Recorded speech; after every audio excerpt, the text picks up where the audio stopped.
সংসারে আমাদের জীবনে যখন কোনো সুখ বা দুঃখ আসে, তার জন্য আমরা কাউকে না কাউকে অবশ্যই দায়ী করে থাকি, তাই না? এই ব্যক্তি আমাদের সাথে এরকম কাজ করেছেন, তাই আমার সাথে এমন হলো। ওই ব্যক্তি যদি এমনটা না করতেন, তাহলে আজ আমি ওই স্থানে পৌঁছতে পারতাম। সবই আপনার দৃষ্টিভঙ্গির ওপর নির্ভরশীল, আর যদি আপনার দৃষ্টিভঙ্গি এমন হয়, তাহলে তা অনুচিত। সত্যি কথা বলতে, এই সংসারে ভিন্ন ভিন্ন ধরনের মানুষ আছে। এটা আপনার উপর নির্ভর করছে কিভাবে তাদের স্বাগত জানাবেন। একবার ভাবুন, আমি আমার দুটো হাত সামনে নিয়ে এলাম, দুটো মুঠো খুলে দিলাম। দুই প্রকারের মানুষ আসবেন, কিছু না কিছু দিয়ে যাবেন। এই মুঠো যদি আমি বন্ধ করে দিই, তাহলে না কেউ আমাকে কিছু দিতে পারবে, না আমার কিছু যাবে আসবে। নিশ্চয়ই বুঝতে পারছেন এই দুই ধরনের ব্যক্তি কারা এবং তারা কি দিয়ে যান। আমি যদি নিজের মুঠো খুলে দিই, তাহলে কিছু ভালো মানুষ আসবেন, আমাকে আনন্দ, সন্তুষ্টি, জ্ঞান প্রদান করে যাবেন, ভালো অভিজ্ঞতা দিয়ে যাবেন। কোনো খারাপ ব্যক্তি যদি আসেন, তাহলে তিনিও খারাপ অভিজ্ঞতা দেবেন, যার থেকে আমি শিক্ষা লাভ করব। এই সব কিছু আমি লাভ করতে পারি। মুঠো যদি বন্ধ করে রাখি, তাহলে আমি কিছুই পাবো না। দেখুন, এই সংসারে প্রত্যেকের জীবনে এইরকম। প্রত্যেকের জীবনে সবকিছুই আছে, ভালো খারাপ দুই মানুষই আছে। ভালো অভিজ্ঞতা আছে, খারাপ অভিজ্ঞতা আছে। নির্ভর করছে আপনার উপর যে আপনি কি করবেন, এনাদের স্বাগত কিভাবে জানাবেন, কার থেকে কি বুঝবেন, কি শিখতে পারবেন, আর কোন দৃষ্টিভঙ্গি নিয়ে অগ্রসর হবেন। এটাই নির্ধারণ করবে যে আপনার জীবন কেমন হবে। আসুন আমার সাথে ভালোবেসে বলুন, রাধা রাধা।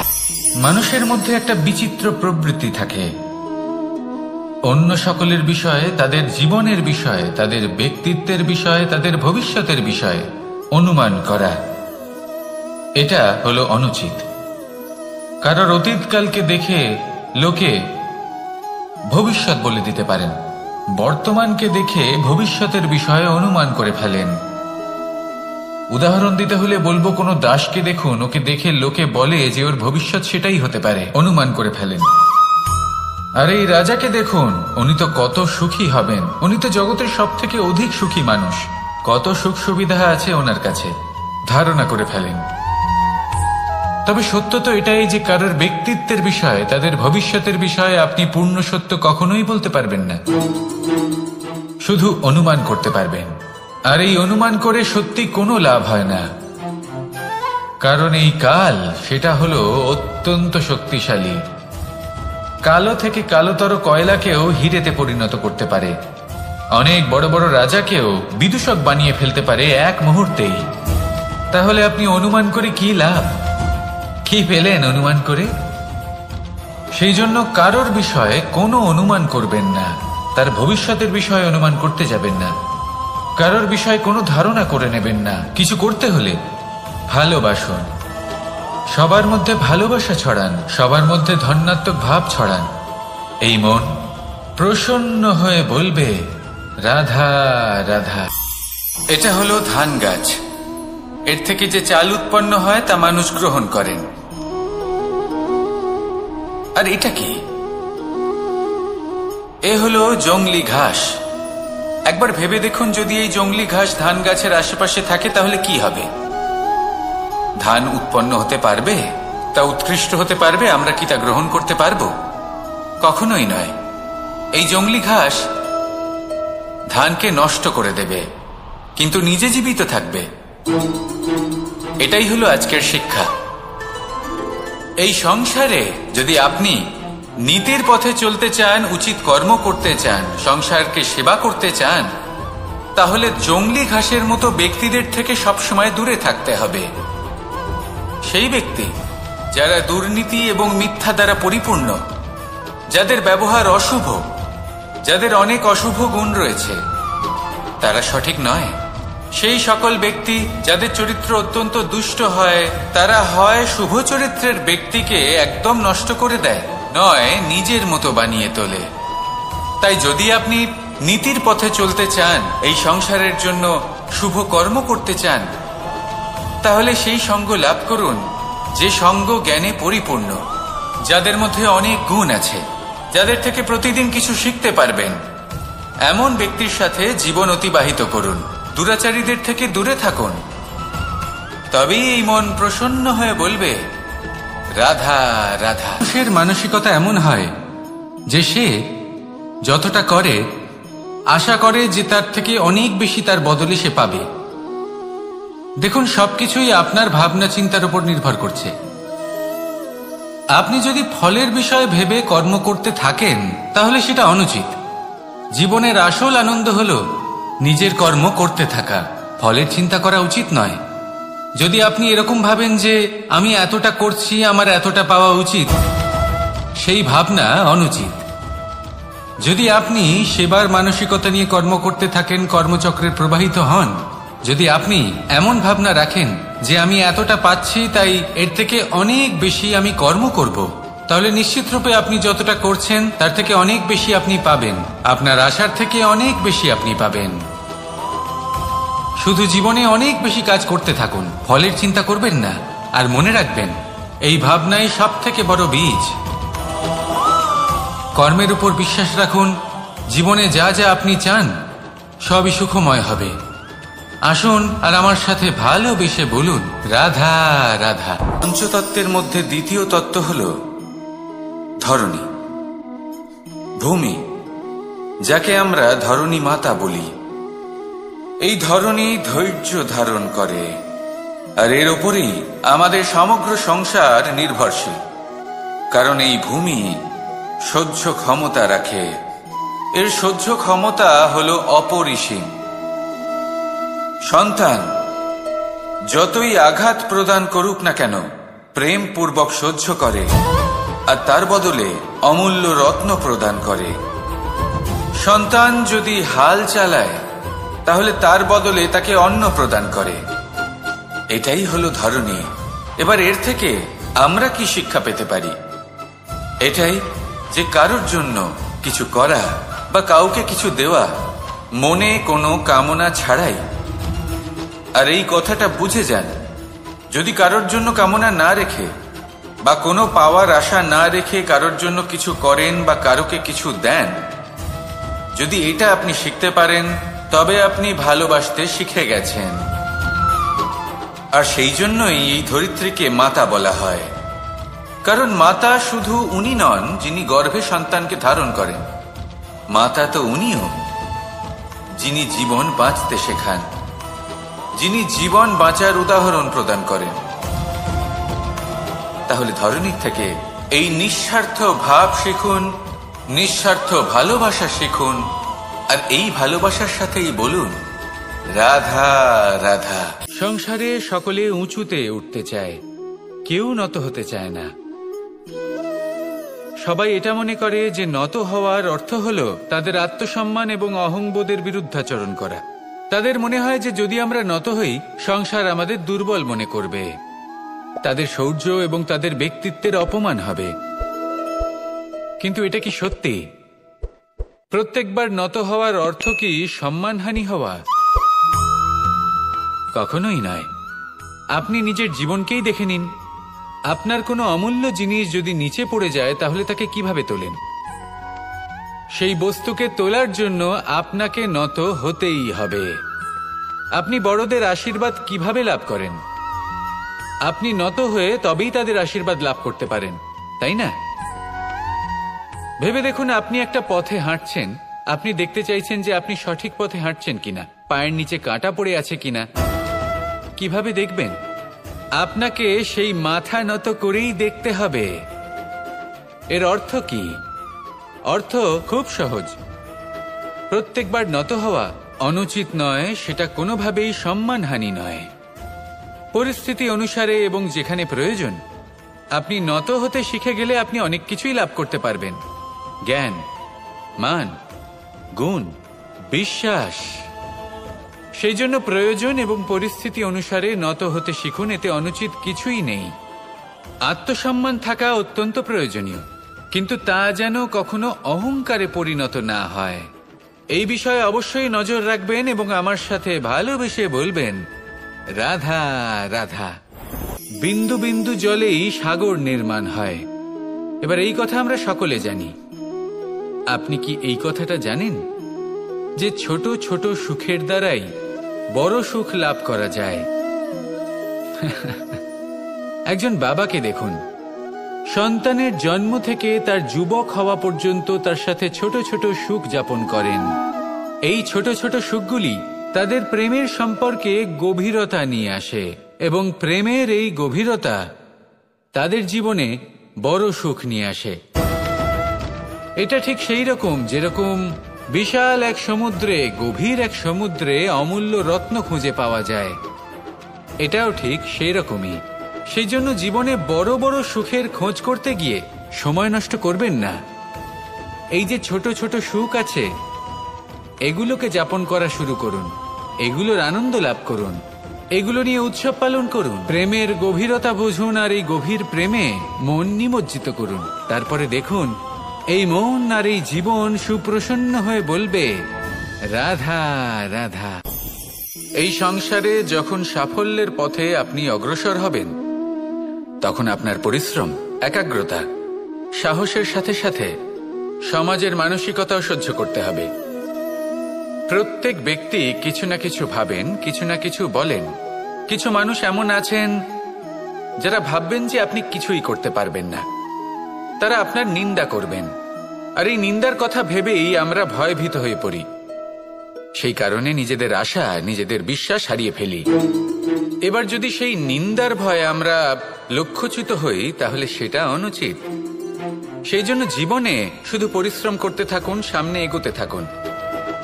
যেই দিন আপনি আপনার লক্ষ্য লাভ করবেন, সেই প্রত্যেক ব্যক্তি যারা নিন্দা করছিলেন তাদের দৃষ্টি আপনা থেকেই পাল্টে যাবে, ঠিক কিনা?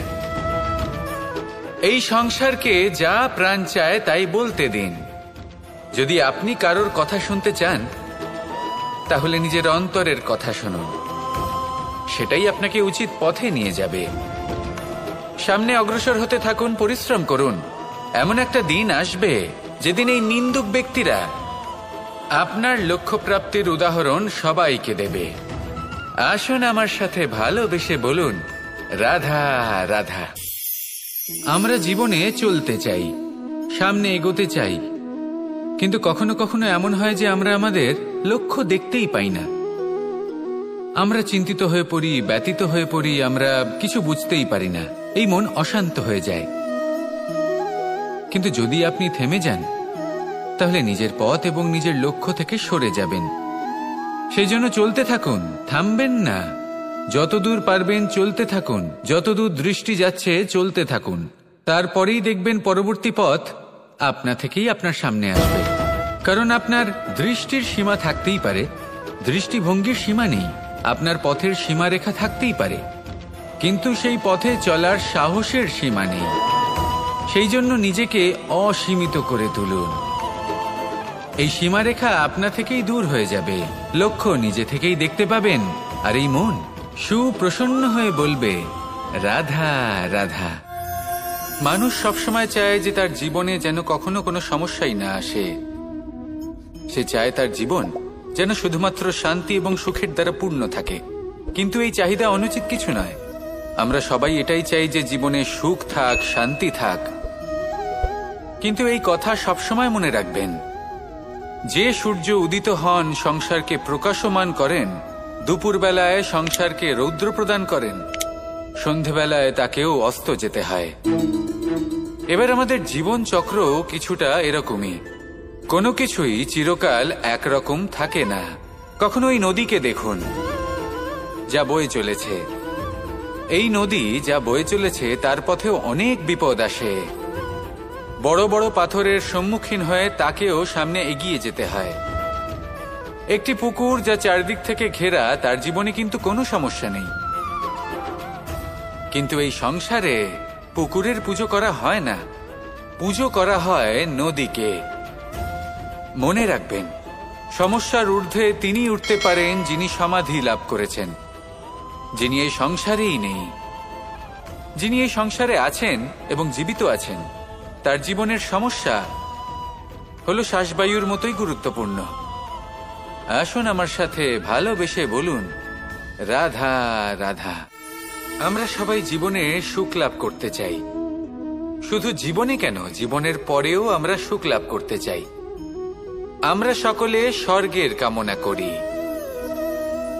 কিন্তু খুব সহজ একটা কথা, যদি আপনি স্বর্গলাভ করতে চান তাহলে প্রথমে মৃত্যু লাভ করতে হবে।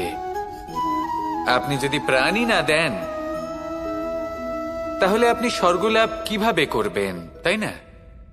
শুধু এই ছোট্ট একটা বিষয় দ্বারা আমরা জীবনে অনেক কিছুই শিখতে পারি।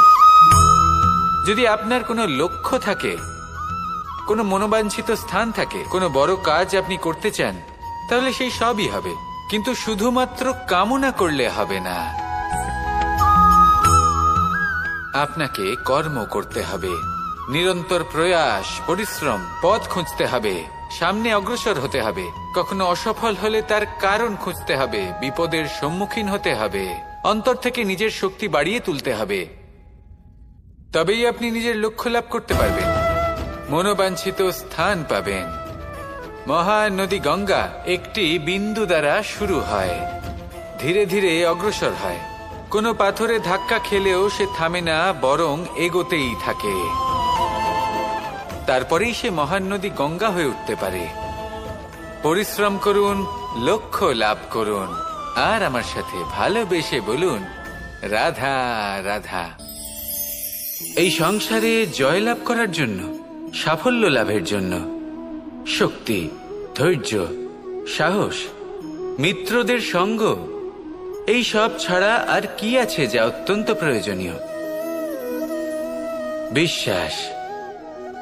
সত্যি কথা বলতে এই বিশ্বাস অত্যন্ত অমূল্য, কিন্তু এটা দুদিক খোলা তলোয়ারের মতো। এটা আপনাকে বলশালীও করে তুলতে পারে, শক্তিশালীও করে তুলতে পারে, আবার দুর্বলও করে তুলতে পারে।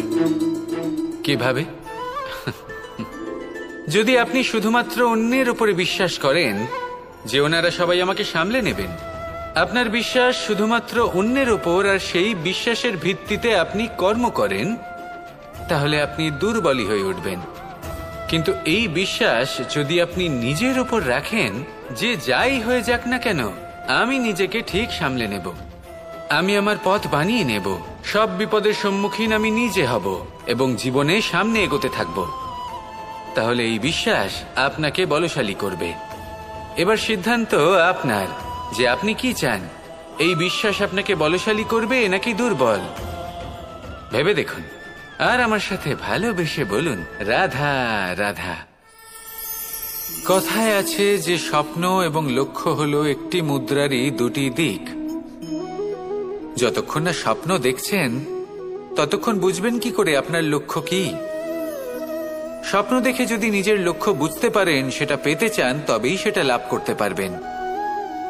কিন্তু স্বপ্ন এবং লক্ষ্য এই দুইয়ের মধ্যে একটা ভারসাম্য রয়েছে, যেটা বজায় রাখা প্রয়োজনীয়। একে আমরা বলে থাকি পরিশ্রম। দেখুন, যদি আপনি স্বপ্ন দেখতে চান তাহলে পরিশ্রম ত্যাগ করে নিদ্রা লাভ প্রয়োজন, কিন্তু যদি আপনি লক্ষ্য লাভ করতে চান তাহলে আপনাকে নিদ্রা ত্যাগ করে পরিশ্রম করতে হবে। তাই আলস্য ত্যাগ করুন এবং সিদ্ধান্ত নিন যে আপনি কি চান। আপনার জীবনের এই তুলাদণ্ডে স্বপ্নের পাল্লা ভারী হওয়া প্রয়োজন নাকি লক্ষ্যের? আমার মতে এই দুইয়ের মধ্যে যদি ভারসাম্য বজায় রাখেন তবে পথ নিজে থেকেই সামনে আসবে। শুধু সেই পথে অগ্রসর হতে থাকুন এবং আমার সাথে ভালোবেসে বলুন, রাধা রাধা। বস্ত্র আমাদের সকলের প্রিয়, এটা আমাদের জীবনযাপনের জন্য প্রয়োজনীয়। আমরা সবসময় চেষ্টা করি সেই বস্ত্র পরতে যা পরলে আমাদের দেখতে ভালো লাগে। কিন্তু কখনো এই কথা ভেবে দেখেছেন যে কিছু বস্ত্র যদি স্বচ্ছ হয় তাহলে তা পুরনো হলেও দেখতে ভালো লাগে? ঠিক তেমনই, যেমন কোনো খাবার যদি মশলাদার না হয়, অত্যন্ত সুস্বাদু নাও হয়, কিন্তু যদি তা গরম হয়, টাটকা হয়, তাহলে খেতে ভালোই লাগে। ঠিক সেইভাবেই যদি কোনো ব্যক্তি সুন্দর নাও হয় কিন্তু তার কথা খুবই মধুর হয়, তাহলে সেই ব্যক্তি সকলের প্রিয় হয়। কোনো ব্যক্তি যদি ধনবান নাও হন কিন্তু তিনি যদি গুণী হন, তাহলে এই সংসারে সম্মান লাভ করেন। সেই জন্য কখনো এই বিষয়ে দুঃখ পাবেন না যে আপনার কাছে ভৌতিক স্বাচ্ছন্দ্য নেই। আপনার কাছে সব থেকে বড় বস্তু, সব থেকে মূল্যবান বস্তু যেটা আছে, সেটা হলো আপনার আত্মা, আপনার মন, আপনার বিচারধারা, আপনার গুণ, আপনার কথা। এগুলো সবসময় শুভ রাখুন এবং সবসময় নিজের সাথে রাখুন। এই জীবন সফল হবে এবং প্রেমময় হয়ে বলে উঠবে, রাধা রাধা। ছোটবেলা থেকেই আমি গরু চড়িয়ে অভ্যস্ত, সেই জন্য সকলে আমাকে গোপাল নামে ডাকত। কিন্তু গোপাল হয়ে আমি একটা অমূল্য শিক্ষা লাভ করেছি। আমি দেখেছি যে গৌশালাতে অনেক বাছুরের মধ্যে একটি গাই তার নিজের বাছুরকে অবশ্যই চিনে ফেলে। যেখানে সমস্ত বাছুর একই রকম দেখতে এবং প্রত্যেকের স্বরও সমান, তারপরেও সকল বাছুরের মধ্যে নিজের বাছুরকে ঠিক চিনতে পেরে যায় এবং তার সাথেই থাকে। ঠিক এইরকমই কিছুটা হয় আমাদের কর্ম এবং তার কর্মফল। আপনি সবার মাঝে থেকেও কোনো কর্ম যদি করেন, সেই কর্মফল সবার মধ্যে আপনাকে চিনে ফেলবে এবং আপনার সাথেই থাকবে। তাই যখনই কর্ম করবেন ভেবে চিন্তে করবেন। কোনো কর্ম করার আগে একবার ভেবে দেখুন, তাহলে জীবনে বারংবার অনুতপ্ত হতে হবে না। কারণ বিষয়টা কিছুটা এরকম যে এই সংসারে আপনি কাল, কর্মফল এবং সময়, এই তিনের হাত থেকে কখনো লুকোতে পারবেন না, কখনো পালাতেও পারবেন না। আসুন আমার সাথে ভালোবেসে বলুন, রাধা রাধা। জন্ম এবং মৃত্যু, একটি হলো জীবনের সূত্রপাত, আরেকটি জীবনের সমাপ্তি। এটা হলো একটি চক্র এবং প্রত্যেক চক্রের মতোই এটাও যেখান থেকে শুরু হয় সেখানে এসেই সমাপ্ত হয়। অর্থাৎ প্রত্যেক ব্যক্তি যারা জন্ম নিয়েছেন তার জন্মের সাথে এটা সুনিশ্চিত হয়ে যায় যে তার মৃত্যু হলো অবশ্যম্ভাবী। এই সংসারে এমন কিছুই নেই যা চিরকালের মতো থেকে যায়। এবার এটা আমরা সবাই জানি। আমাদের কাছে যে জীবনটা আছে, যেটা আমরা যাপন করতে পারি, সেই সময়কালে আমরা কি করতে পারি সেটা গুরুত্বপূর্ণ। এমন কিছু করুন যার ফলে মৃত্যুর পরেও আপনি অমর হয়ে থাকবেন। আমাদের কথা, আমাদের কর্ম এই সংসারে প্রেরণা প্রদান করতে পারে। আর যদি আমরা প্রেরণা নাও জোগাতে পারি, তাও এই সন্তোষ বোধ যেন থাকে যে আমরা আমাদের জীবন ব্যর্থ হতে দিইনি। এই জীবন যাপন করার ইচ্ছেতেই আমরা সময় ব্যর্থ করে দিই।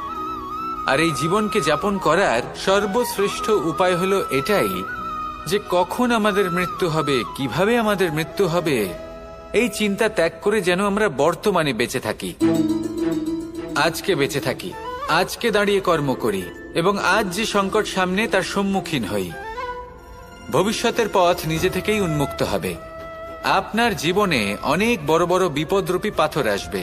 সেই পাথরগুলিকে এতটাই দুর্বল করে দিন যাতে সেই পথ আপনি অগ্রসর হওয়ার পরে আপনার পেছন পেছন যে সেই পথ দিয়ে আসবেন তিনিও যেন সহজেই পাথর চূর্ণ করে সামনে অগ্রসর হতে পারেন। মনে রাখবেন, আপনার প্রচেষ্টারও একটা মাহাত্ম্য আছে। যদি আপনি কোনো কেল্লার শিখরে পতাকা উত্তোলন নাও করতে পারেন, তাহলেও আপনার প্রচেষ্টার যে মাহাত্ম্য তা কখনো কমে যাবে না। সেই জন্য প্রচেষ্টা করতে থাকুন আর আমার সাথে ভালোবেসে বলুন, রাধা রাধা। মানুষের একটি সমস্যা আছে যে মানুষ সাফল্যকে মাপতে থাকেন, লক্ষ্যপ্রাপ্তিকে মাপতে থাকেন এবং তার তুলনা করতে থাকেন যে ও এত কিছু পেল আর আমি পেলাম না, ওর কাছে এত কিছু আছে কিন্তু আমার কাছে নেই। এই তুলনা করার জন্য ওনারা দুঃখী হয়ে পড়েন, নিরাশ হয়ে পড়েন। তাই আমি একটা প্রশ্ন করছি যে এটা কি উচিত? এই সংসারে আপনি কি নিয়ে তুলনা করবেন, যেখানে সূর্যদেব চন্দ্রমা দুজনেই আছেন, দুজনেই হলেন বিশেষ, দুজনেই নিজ নিজ সময়ে উদিত হন। এদের মধ্যে একজন না থাকলে তাহলে আমাদের জীবন কঠিন হয়ে পড়বে। ঠিক সেইভাবেই আপনি যদি একটা বড় রেখা অঙ্কন করেন তাহলে অন্য রেখাটি ছোট হয়ে পড়ে না, সে তেমনই থাকে যেমনটা সে ছিল। আপনার অস্তিত্ব কখনো ছোট বা বড় হতে পারে না। শুধু তুলনা করার জন্য আপনার এটা মনে হতে পারে। যদি আপনি যুদ্ধ করতে চান আপনার তলোয়ারের প্রয়োজন পড়বে। যদি বস্ত্র তৈরি করতে চান এত বড় তলোয়ার দিয়ে কিছুই হবে না, তখন প্রয়োজন পড়বে একটা ছোট্ট সূচের। তাই তুলনা করবেন না, না নিজেকে ছোট মনে করবেন না অন্য কাউকে। সবার সাথে সহযোগিতা করুন, আর যদি তুলনা করতেই হয় নিজের সাথে করুন যে কাল আমি কেমন ব্যক্তি ছিলাম, আজ কি তার থেকে শ্রেষ্ঠ হয়ে উঠতে পেরেছি? ভেবে দেখুন ভবিষ্যতে গিয়ে আপনি কতটা শ্রেষ্ঠ ব্যক্তি হতে পারেন। আসুন আমার সাথে ভালোবেসে বলুন, রাধা রাধা। মানুষ বলে থাকেন যে জীবনে সময়ের পূর্বে এবং ভাগ্যের থেকে বেশি কিছুই পাওয়া যায় না। এটা যার যার নিজের বক্তব্য। আমি বলবো এই সময় আসলে কি? এই সময় হলো যাতে যুগ যুগান্তর নিহিত আছে, যার মধ্যে দিন আছে, মাস আছে, বছর আছে, ঠিক কিনা? বাস্তবে আপনার কাছে সময় কতটা আছে যা আপনি সদ্ব্যবহার করতে পারেন? তখন থেকে আছে যখন থেকে আপনি নিজেকে বুঝতে শুরু করেন।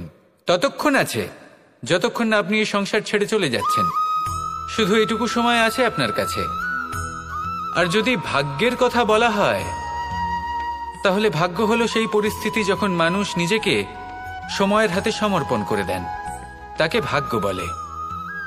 অর্থাৎ আপনি জীবনে পরিশ্রম করেছেন, বিপদের সম্মুখীন হয়েছেন, সামনে এগিয়ে গেছেন, কোথাও পৌঁছে গেছেন, এবং তখন আপনার মনে হলো যে ব্যাস এখানেই থেমে যাওয়া উচিত।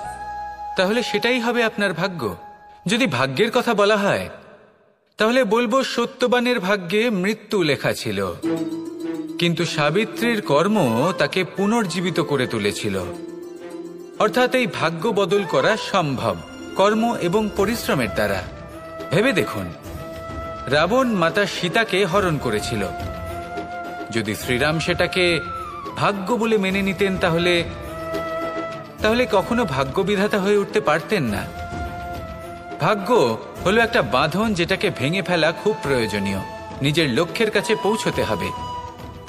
হতেই পারে এই লক্ষ্য হলো পরমাত্মার কাছে পৌঁছে যাওয়া। আপনি যদি পরমাত্মার কাছে পৌঁছতে নাও পারেন, তাও সেই পথে কিছুটা অগ্রসর হতে পারছেন, তাই না? তাহলে ভাগ্যের এই বাঁধন ভেঙে ফেলুন, নিজের কর্মের দ্বারা নিজের প্রারব্ধ গড়ে তুলুন এবং আমার সাথে ভালোবেসে বলুন, রাধা রাধা। এই সংসারে নির্মাণের বিষয়ে জ্ঞান লাভ করার পূর্বে ধ্বংসের বিজ্ঞান বুঝে নেওয়াও খুব প্রয়োজনীয়। যখনই আমরা ব্যায়াম করি তখন কি হয়? আমাদের পুরনো মাংসপেশি নষ্ট হয়ে যায় এবং সেই মাংসপেশির স্থানে আমরা নতুন মাংসপেশির নির্মাণ করে থাকি। যেমন একটা নতুন ইমারত গড়ে তোলবার পূর্বে পুরাতন ইমারতকে ভঙ্গ করে দিতে হয়, তবেই তো সেই স্থান সজীব হবে, ঠিক কিনা? এবারে জ্ঞান এবং বিজ্ঞান ছাড়াও এমন কিছু আছে যা কিনা অত্যন্ত গুরুত্বপূর্ণ। তা হলো সীমা পার করে যাওয়া। এই যে সীমা, এই যে নিয়ম, তা মানুষের জন্যই বানানো, তাকে নিয়ন্ত্রণ করার জন্য তৈরি করা হয়েছে।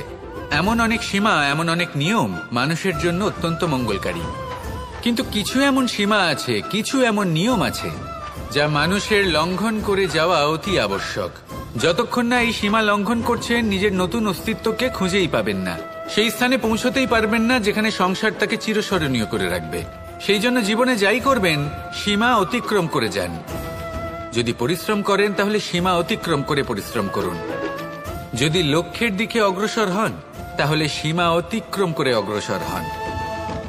কোনো সীমারেখা যাতে না থাকে, সেই সর্বোচ্চ স্থান দেখুন এবং অগ্রসর হন। এই সংসারে অগ্রসর হওয়ার জন্য এই সীমারেখা বুঝে নেওয়া এবং তা অতিক্রম করার জ্ঞান লাভ করা প্রয়োজনীয়। আসুন আমার সাথে ভালোবেসে বলুন, রাধা রাধা। আমরা সবাই এই সংসারে সূর্যের মতো হয়ে উঠতে চাই, সূর্যের মতো তেজস্বী, প্রকাশময়, যশস্বী। সূর্যের মধ্যে এতটাই তেজ থাকে যে সবাই তার সামনে নত হয়ে থাকে। সেই কারণেই সূর্যকে যশদানের গ্রহ বলা হয়। আমরা সবাই সূর্যের মতো উজ্জ্বল হতে চাই, কিন্তু তার জন্য সূর্যকে প্রত্যেক দিন জ্বলতে হয়। এই সংসারে শুভ ভাব, পবিত্রতা নিয়ে আসার জন্য, প্রকাশ ছড়িয়ে দেওয়ার জন্য সূর্যকে প্রত্যেক দিন অস্তও যেতে হয়, আবার উদিতও হতে হয়, প্রত্যেক দিন জ্বলতে হয়। সূর্য একদিনের জন্য অবকাশ লাভ করেন না। আর যদি অবকাশ পেতেন, তাহলে সূর্যকে আর সূর্য বলা হতো না, তাই না? সেই জন্য আপনি যদি সূর্যের মতো হয়ে উঠতে চান, সেই রকম উজ্জ্বল হতে চান, তেজস্বী হতে চান, তাহলে সূর্যের মতো জ্বলতে হবে, অর্থাৎ অগাধ পরিশ্রম করতে হবে। আসুন আমার সাথে ভালোবেসে বলুন, রাধা রাধা। যদি আমি স্থির করি, যদি নিশ্চিত করি একটা মূর্তি গড়ে তুলব, আর কিছুক্ষণ সেই কাজটা করে আবার কিছুক্ষণ পরে বন্ধ করে দিই, আবার কিছুক্ষণের জন্য কাজটা করে আবার সেই কাজ বন্ধ করে দিই, আবার কিছুক্ষণের জন্য কাজটা করে বলি ক্লান্ত লাগছে, কিছুক্ষণের জন্য বিশ্রাম নিয়ে নিই, যদি এইভাবে আমি কাজটা করি তাহলে কি এই কাজ উচিত সময় এবং উচিতভাবে সম্পন্ন হবে? কখনোই নয়। শুধু তাই নয়, যে কোনো কাজ যদি পূর্ণ করতে হয়, উচিতভাবে করতে হয়, উচিত সময়ের মধ্যে করতে হয়, তাহলে প্রয়োজন সততার এবং অখণ্ড প্রচেষ্টার। সততা ছাড়া আপনি যে কাজই করুন না কেন, উচিত সময় তা সম্পূর্ণ হবে না, আর মনোবাঞ্ছিত ফল আপনি কখনোই পাবেন না। তাই যে কাজই আরম্ভ করুন না কেন, সততার সাথে এবং অখণ্ড প্রচেষ্টার সাথে করুন। তখনই কর্ম এবং তখনই এই জীবন সফল হবে, এবং এই মন প্রসন্ন হয়ে বলবে রাধা রাধা। জ্ঞান এবং অহংকার, এই দুইয়ের মধ্যে সম্পর্ক কোথায়? সম্পর্ক ঠিক সেরকম যেরকম হাত এবং কাকনের, যেমন চোখ এবং দৃষ্টির সম্পর্ক। এবার আপনি বলবেন, এ আমি কি বলছি? জ্ঞান এবং অহংকারের এমন সম্পর্ক কি করে হতে পারে? দেখুন, যে ব্যক্তি জ্ঞানী, যার কাছে জ্ঞান রয়েছে এবং তিনি জানেন যে তার কাছে জ্ঞান রয়েছে, তার মধ্যে নিজে থেকেই অহংবোধ জাগ্রত হয়। খুব কম সংখ্যক এমন জ্ঞানী ব্যক্তি আছেন যারা নিজেদের অহংকারের বিষয়ে আঁচ করতে পারেন। প্রকৃত জ্ঞানী হলেন তিনি, যিনি নিজের জ্ঞানের সদ্ব্যবহার করে অহংকারকে দূর করেন। উচিত সময়ে বুঝে যান, নিজের অন্তর যাচাই করে এই বিষয়টা দেখেন যে তার অন্তরে অহংবোধ জাগ্রত হচ্ছে, এবং নিজেকে সেখানেই থামিয়ে দেন, যাতে অহংকারের পথে তিনি অগ্রসর না হয়ে যান। এই অহংকার কখন উচিত, কখন অনুচিত, কখন প্রয়োগ করা উচিত, উচিত নয়, কখন বাধা দেওয়া উচিত, এটা শেখা অত্যন্ত প্রয়োজনীয়। আর যদি এটা আপনি শিখতে পারেন, তাহলে আপনি একজন জ্ঞানীও হয়ে উঠবেন এবং সুখীও থাকবেন। তাই মনে রাখবেন, এই জ্ঞান নিয়ে কখনোই অহংকার করবেন না, বরং সবসময় নিজের অহংবোধের বিষয়ে প্রকৃত ধারণা রাখবেন। আসুন আমার সাথে ভালোবেসে বলুন রাধা রাধা।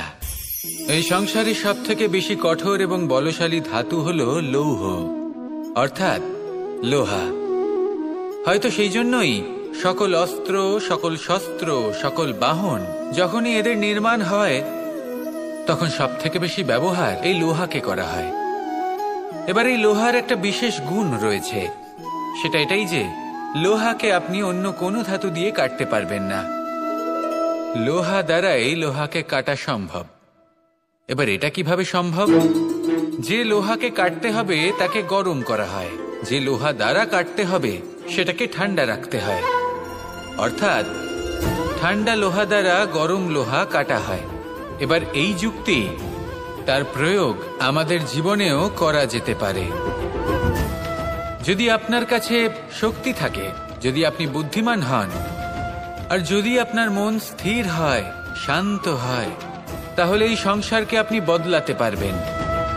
কিন্তু যদি আপনি শক্তিশালী হন, বুদ্ধিমান হন, কিন্তু আপনার মন অস্থির হয়, আপনার মন স্থির না থাকে, কোথায় কোথায় আপনি রেগে যান, তাহলে আপনি কখনোই সংসার বদলাতে পারবেন না। যদি পরিস্থিতিকে নিজের মতো গড়ে নিতে হয়, তাহলে ধৈর্য, সংযম এবং স্থিরতার শীতলতাকে আপন করে নিতে হবে। আসুন আমার সাথে ভালোবেসে বলুন রাধা রাধা। এই সংসারে সব থেকে বেশি কোমল বস্তু হল রেশম। এই রেশম এতটাই কোমল হয় যে এর পুরো একটা থান শুধুমাত্র একটা হাতে ধরা সম্ভব। কখনো ভেবে দেখেছেন এই রেশম কিভাবে হয়? একটি কীট তার লালার দ্বারা উৎপন্ন হয়। এই কীট সেই রেশমকে পাক দিতে থাকে, পাক দিতেই থাকে, দিতেই থাকে, আর আস্তে আস্তে তার মধ্যেই জড়িয়ে পড়ে। শেষে ওর এই সুন্দর অমূল্য সৃষ্টি রেশমের এই সুতো, তার নির্মাণ কার্য পূর্ণ হয়, কিন্তু তাতেই ও নিজে বন্দী হয়ে যায়। নিজেরই মায়াজালের এই বন্দি গৃহে নিজেই ফেঁসে যায়। এবার এই সুতোকে ব্যবহারযোগ্য করে তোলার জন্য এই কীটগুলিকে এই কবচের সাথেই ফুটন্ত জলে ফেলে দেওয়া হয়। এই সংসারে যদি আমাদের স্বপ্ন এই সংসারের দুঃখ হরণ করার জন্য, এই সংসারে সুখ বিতরণ করার জন্য হয়, তবেই আমাদের প্রগতি সম্ভব।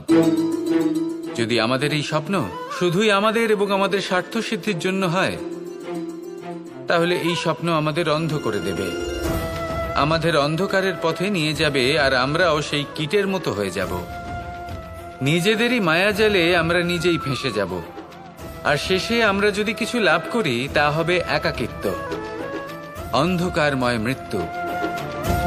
তাই স্বপ্ন অবশ্যই দেখুন, কিন্তু এমনভাবে স্বপ্ন দেখবেন না যে তার এই বন্দিগৃহে আপনি নিজেই ফেঁসে গেলেন। স্বপ্ন দেখুন পরোপকারের, পরমার্থের, সবাইকে উদ্ধারের, অন্ধকারের নয়। তবেই কল্যাণ হবে, আর তবেই এই হৃদয় প্রসন্ন হয়ে বলবে, রাধা রাধা। নন্দ বাবাও খেলার ছলে খুব বড় বড় শিক্ষা দিতেন।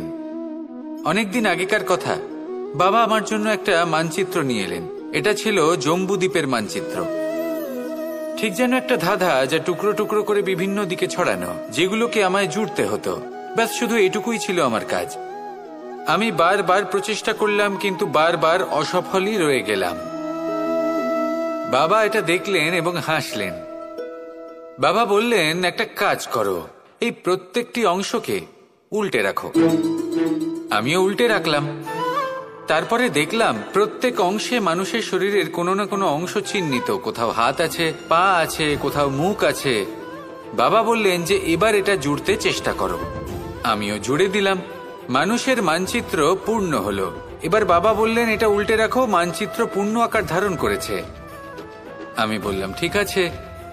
আমি উল্টে রাখলাম, দেখলাম জম্বুদ্বীপের মানচিত্র পূর্ণ হয়েছে।